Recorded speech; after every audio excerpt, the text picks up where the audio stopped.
Kwa hiyo upatikanaji wa bidhaa hii ya mafuta umekuwa ni mgumu kidunia, sio sisi tu Tanzania. Lakini kwa jitihada kubwa na maelekezo ya Mheshimiwa Rais wetu tumeweza kuhakikisha kwamba tunapata mafuta wakati wote. Sasa nielekeze EWURA kuhakikisha mafuta yote yaliyokuwa hapa nchini, hakuna depo lolote ambalo linaficha mafuta haya kwa kusubiri bei zizidi kupanda duniani. Hakikisheni wakati wote mafuta yanapatikana kuanzia Dar es Salaam mpaka Kierwa, mafuta yawe yanapatikana wakati wote. Sitarajii kuona watu wakisema hawana mafuta wakati madepo yana mafuta. Tufanye kazi kwa jirani zaidi na wenzetu wa TRA kuhakikisha yale mafuta ambayo yameshapata clearance yanatoka kwa haraka kwenye madepo ili yaweze kuwafikia wananchi, kwa sababu na yenyewe kuna changamoto. Saa zingine utoaji wa mafuta kwenye madepo unakuwa na yenyewe wa taratibu.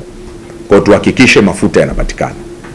PDPA tuhakikishe kwamba mafuta yote ambayo mmeingia mikataba yanafika hapa nchini,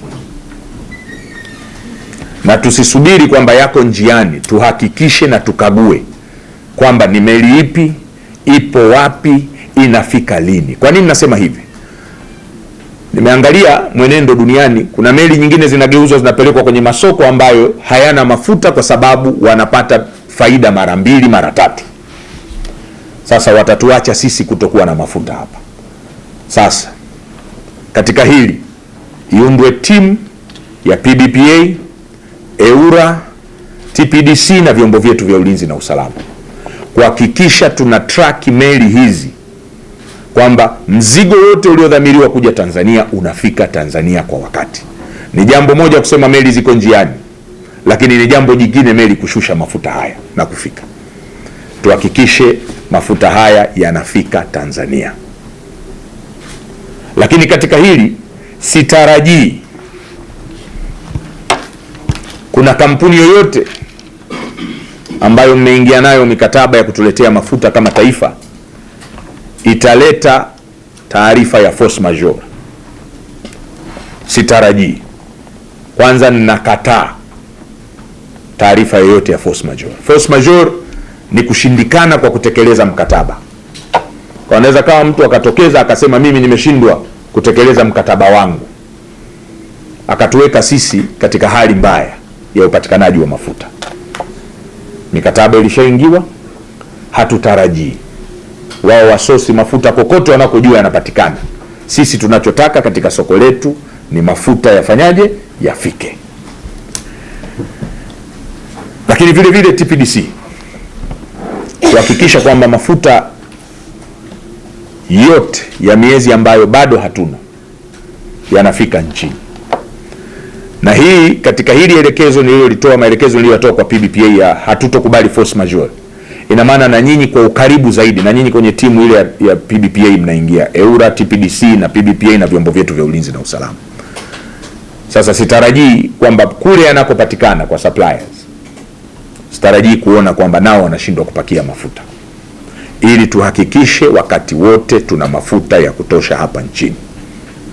Niwahakikishie Watanzania mafuta tunayo, na serikali itafanya kila liwezekanalo kuhakikisha shughuli ziendelee kama kawaida kwa upatikanaji wa mafuta wa wakati wote. Kwa hiyo kuanzia leo natarajia kuona EWURA mpo barabarani kwenye madepo kuhakikisha hakuna mafuta yanayofichwa, ili watu kusubiria ile speculation ya bei kwamba bei itapanda na kadhalika. Lakini PDPA nataka tuanze kupeana taarifa za kila siku za haya mafuta yanayokuja, ili tuhakikishe tuna usalama. Vivyo hivyo TPDC.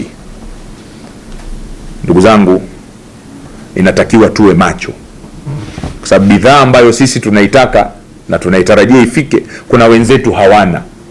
Natolea mfano, kuna nchi moja ambayo hivi ninavyozungumza sasa bei zimepanda kwa 30% za ununuzi. Kwa hiyo kuna meli ambazo zinatamani kuyapeleka hayo mafuta kwenye nchi hiyo ambayo imeshapanda 30%. Sasa sisi lazima tuwe macho ili kuhakikisha meli zote za Tanzania zinakuja Tanzania. Nadhani tumeelewana. Katibu Mkuu, utaratibu hili, na mimi nitapokea taarifa kutoka kwako siku hadi siku. Tunaona hali inavyozidi kwenda, na tunaomba vita hiyo iishe haraka, ile chokehold iliyokuwepo Strait of Hormuz iweze kuachiwa. Lakini changamoto ambayo na yenyewe ipo nyingine tunaiona ni kwamba hata chokehold ile ikiachiwa, kwa sababu katika production ya crude